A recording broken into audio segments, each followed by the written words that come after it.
kuti ngati mwamvera nyimboyi mwapsa mtima ndaona kuti zalero ipsani.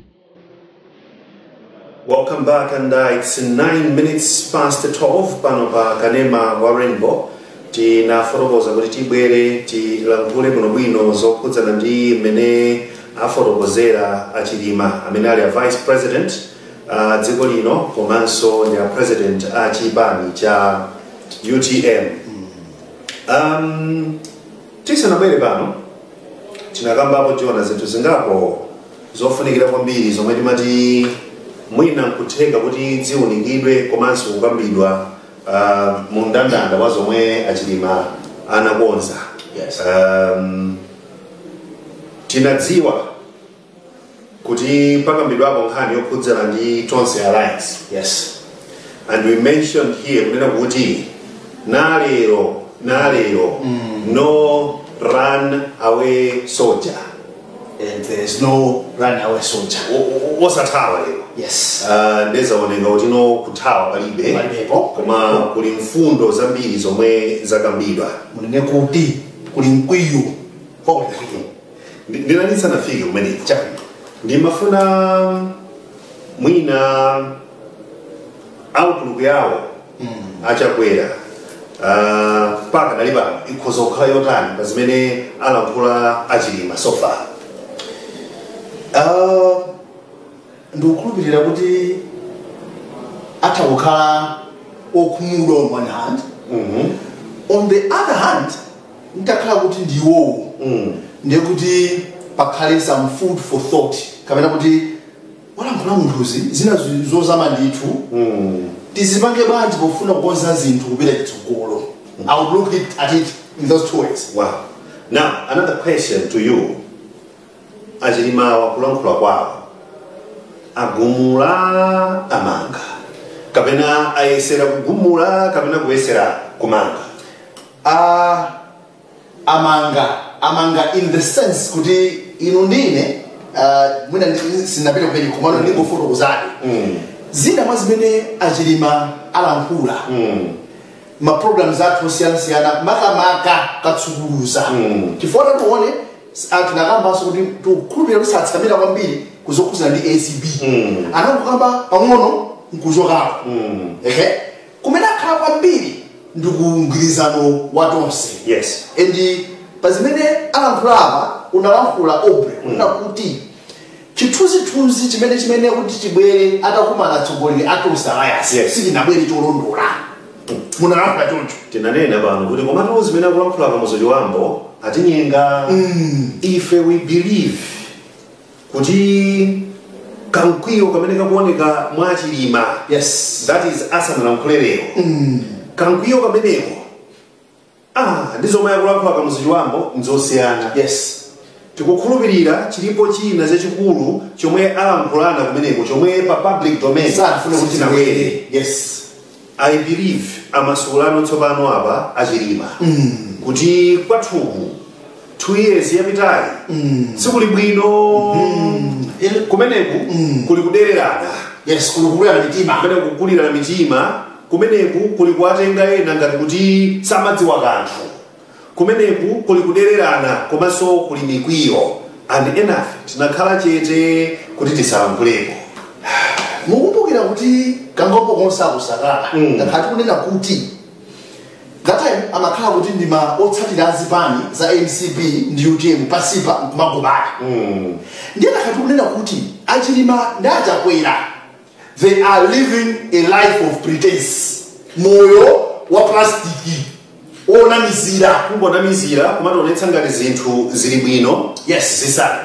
bwino lero tamva andikumva kumeneko zuchita kuonetseratu kuti zinthu kumeneko zakhala zisali bwino ndipo zinthu zikuyenera kukonzedwa otherwise awa UTM kudzera mwa mtsogoleri wawo mfundo imene ndayigwira kwambiri ndiyokuti sakutuluka yes ngati pali kutuluka ndiye kuti tipitanso kumasankho oma ndosonkhera ende chinthu china chimene no chawa masula Malawi chifukwa ajabwe amene achilima ndimayira kumva kuti alowamo mu mgwirizano document munaona analowamo Jonah.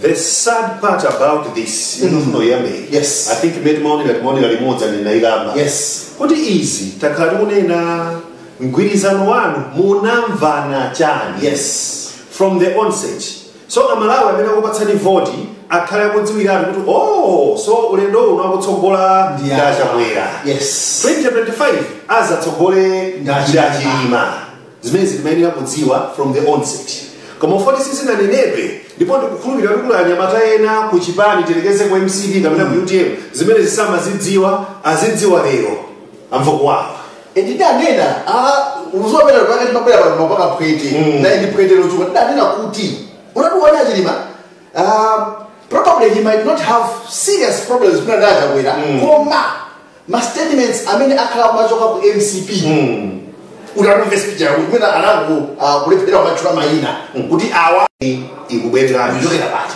aoneranji kapena aonanji kuti alankhule motere alankhulapo zokuti zina mwa zinthu zomwe amapanga promise Amalawi ndizokhudza kuchotsa immunity pa mtsogoleri wa dziko akalakwira ena mwa malamulo yes according to section 91 subsection 2 why did he bring this under the banner under the topic of corruption? What do you think? And pamenepo mpameneso pakula munthu ngati panali mitu ingapo pamenepa pakula munthu chifukwa ine ongomvera kuchoka kuno and my own analysis of that statement akudziwa achilima bwinobwino kunena kuti pali allegations corruption allegations against him yes from that statement one would be forced to think kunena kuti nkuthakanso kuti kumtundawo kutha kumachitika zina koma fojori kuli immunity chifukwa malamulo wathu sangalole kuafufuza achakwera kapena the office of the president ndiye kuti mwina pena pali sizili bwino tinkalonjeza Malawi kuti tichotsa that immunity achakwera akalakwa pano alankhulabe chikulu pamene chikulu he wasn't direct koma kuamva ngati olemba nkhani kuamva ngati Amalawi amene timakhoma msonkho kuamva sofa zomwe zikuwachitikira iwo alankhula chikulu in fact angochita mulayi kuti sadafuna kuti atenge mafunso kuchokera kwathu lankhani. It wasn't a media briefing. Yes. Komano kukanakhala kuti athu lankhani are given the chance kuti afunse mafunso. Situation yanu ndiyokuti chani kwenikweni. Mutanthauza kuti chani statement ichokera pa. Izizi simunazikambepo mbuyo monsemu muzikamba lero chifukwa chiyani. And zikukambidwa ulendo uno at a time him is the vice president. And we have got a sitting president amene is enjoying the immunity. Amutanthauza kuti chani. Wow. Pali chachikulu. Pali chachikulu. Tikhulupirira kuti tikalankhula nawo kudzera ku ofesi yawo atipatse yankho. Atambasule bwino. Kuti akutanthauza kuti chani pa chimenechi. And neso ndimubweza.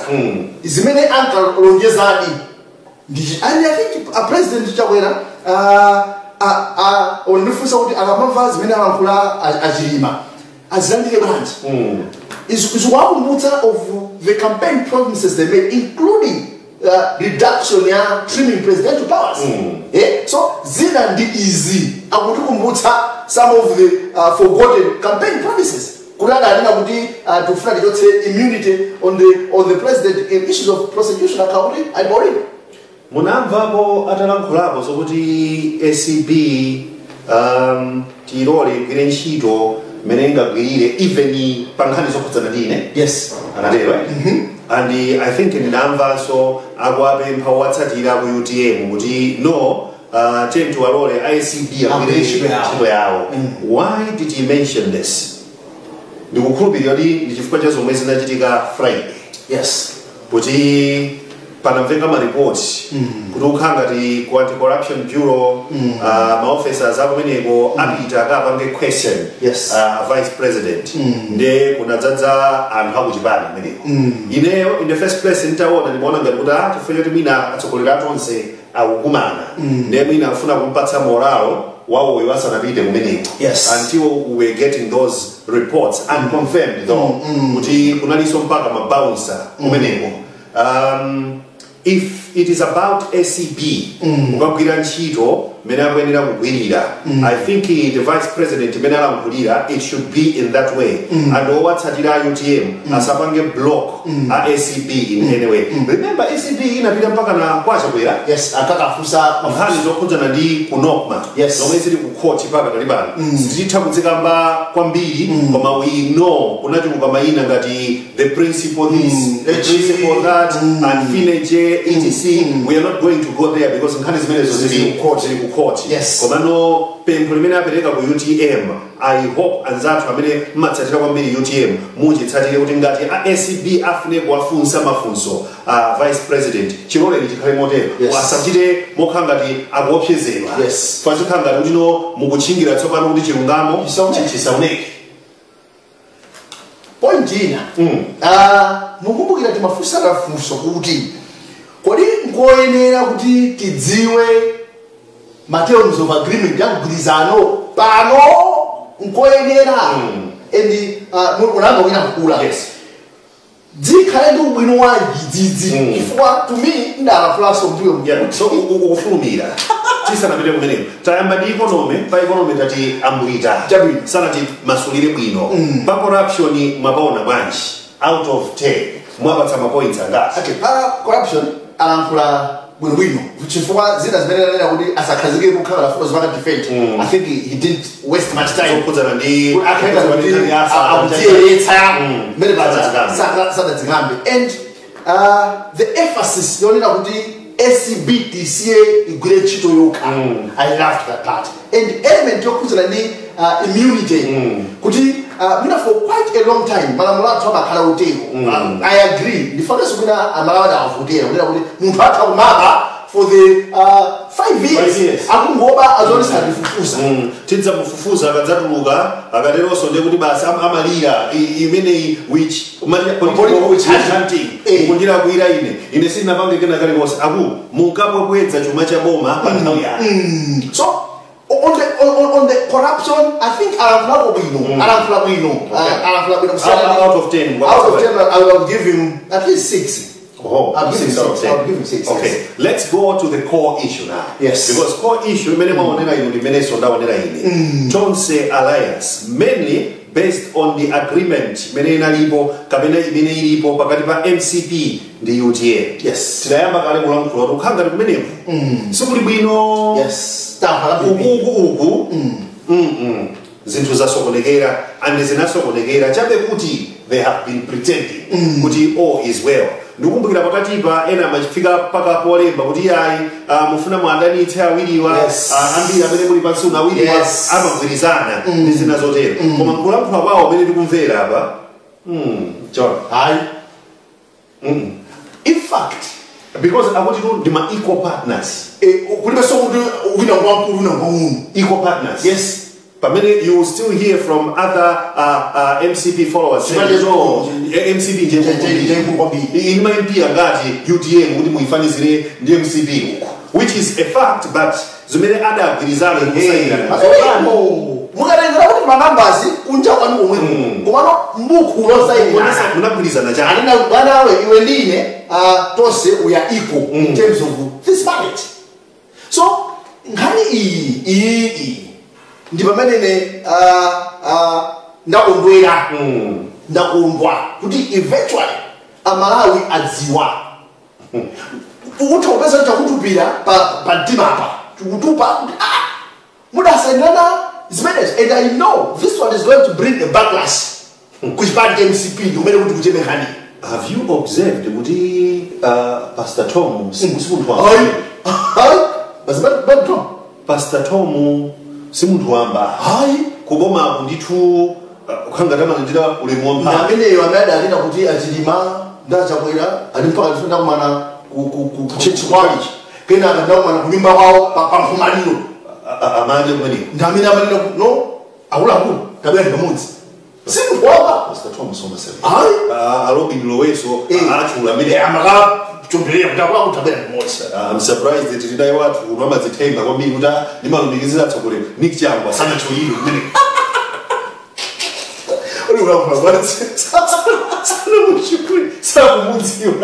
so ukatione mene anamvulira achilima based on the document imene amaiwerenga akuti tidagwirizana ndachakwera and izizi tiwabwereza adalinaso kumjamba kuti 5 years inoyi amene adakhale president ulendo umene kuchoka 2020 ku 2025 mugwirizano wathu akudzatsogolera ndani mmene munaiona reaction yaje kwera nthawi imene icha akulankhula kuti pa interview I think amapanga ndi anzathu apo tight yes ndikumbukira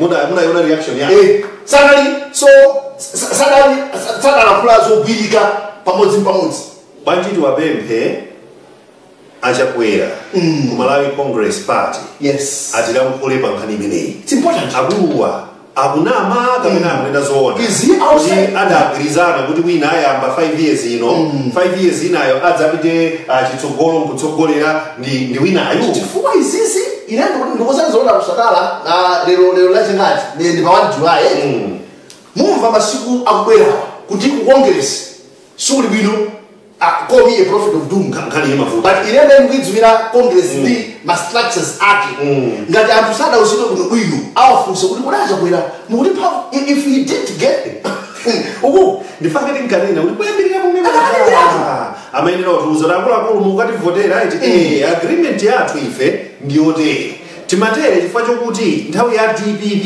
zidavutanso izi phanga mugwirizano wawo apita ndi asaulosi yawo adamvananso zangati zizi kuti phanga uli pambuyopa next election ukubwera ndi nani zimamveranso ukubwera ndiwe kenako kunabwera anthu akuchipani yoko ameneyu si wathu ameneyu phanga ndi si wachilomwe ameneyu zinasokonekera Aubrey I now have a clear picture why akulu akongress amangothi kuti akatero public pronouncements ife wathu ndanadzera 2025 and ndidakula program akatsukuluza ina Aubrey if you remember kuti there's danger ahead achakwera akangobalekera anthu angolakula izizi osakhapo kanthu ndifake timati in the onset amene ofotokoza kuti anthu awo adziwe mene amakakambirana nkumasayirana anthu awo amayenera kudziwa akuluakulu agreement itu ili uku ndi otere so za 2025 iwalani za candidate wochokera mwathumu chifukwa already ku MCP takaduva anthu cha MCP imboma 2030 2084 muzipangalizo so zakugwirizano zikwathulo nzogwira metu mapangirana uzogwira kumokuti imachuluka yera ninkhwiti kuti akangamba kulawa maswiti ndiye kuti basi what chief ngati tagwirizana kwenda kuti tukutere kusena kuti let's go by that if what I don't think that they can fake a document because I was a man. The fact that achakwera atukukepoera apange confirm kapena apange deny these serious allegations if they are at all allegations. No, they can't. From where I'm standing, he can't create all those names, all those issues. Nobody is very bizarre. Nimafuna kufunsa funso koma unalia magari ya. Fadi mafuna ufunso ni menedzane nomu kukongeresi kukhabwino. Ine akulu ine ndikuona lusukhabi mukatengera MCP ndimene zina zakazukambira even pakati mukumbukira posachedwa apo kunatuluka statement from my regional chairpersons IMCP my district chairpersons IMCP yes amabwera kumanena kuti amaitanitsa ma ministers amene akupanga safe mboma on the IMCP ndi ma deputies akuti amapanga observe kuti chipani ndipo makanga zikulekana 1 2 amafuna adziwe kuti their plans of going solo in 2025 pakuchitika chani what are the strategies that have been put in place. Wow. So if you look at that already you've got a picture. Jonah, we have some ministers that are in the executive ojokera ku UTA. Yes. Kuli Amai Bosi, kuli Mai Patricia Galiati, yes. Kuli Anyalo Jena change. Kuli kuna liso Newton Gamba. Yes. After this statement, by the VP, who is also president of the UTM, and Ameniwa, Akarabo. I know it's a prerogative, yes. Koma Akarabo, Kabina Kukwintima. Nganonera kuti kunkwitima imene yoyo sio aganaso tukambe pano ngati ali madzi ndekuti achita bwada Ajira katondo yes ngati ali moto ndekuti zimira kupanga kungwandikira ndekuti upya so it's I'm now connecting the dots ukumbukira ndenda akaja kwera atasankha the new cabinet atathamangitsa ina anadzapanga emphasize kuti ndakusankhani it's you are my minister wina sabuze kuti nabwera kumeneko kudzathandizira kuti musankhidwe you report to me you are my minister. So now I'm looking at the next cabinet meeting. Wow. I'm looking at the next cabinet meeting because whether we shouldn't pretend battle lines have been drawn. So the way it stands, heads are going to roll in the Malawi Congress Party. Yeah, sure. And there are going to be further discussions with UTM. Yes. Because the Kulu speech in Mabangida, with UTM Mugo, Agumana, Nugumana, Nugumananso, Nibana Griza, Nagula, Chokima, the waiting Galamule, Nugumpata Malawi, would have been Jujiga Jani, Dich. In the Galina Kuti, Popeza IMCP Ena or Ambi, some Mazora, Bizana. So, was it? Mungrizano ukakucheke mnobwino ngati achakwera bada senator but UTM and MCP club is ajoncho ndeuti achakwera was at peace kunena kuti wakaza tsogola nzanga we are still in that alliance kawacho kwa UTM and MCP kumanoti mu alliance mene but many there might not be the same reaction from MCP kunena kuti auto the president wa chipani chinacho they will feel like they are outside the government. So, there's more drama coming. I'm seeing more drama coming. Tipembe kuti pakhale more transparency. Mazibani za tumaga malowa mungwirizano. Yes. Owauza anthu amene afuna kukavodera. Sibwino kuwayika anthu in the dark. Anthu azidziwa kuti awa anamvana chakuti tikuyembekezera zakuti. Because honestly here, Jonah, if you look at the way we vote in the country, MCP, DPP, UTF, UTM, Isanababi. Yes. MCP makonja DBB makhala kuti ili patsogolo. Yes. If we were to go pa voting system osati ya 50+1 already DBB imakhonza. Yes. Imapambana. Okay, now kufanya 50+1 and kusakanikirana kwa zibani napereka mpata ukuku kuti MCP UTM PP ndiye na akhale mphamvu kwambiri anakwanitsa kuifikira 50+1. If you look at these issues you will notice kuti dziko lino zibani zathu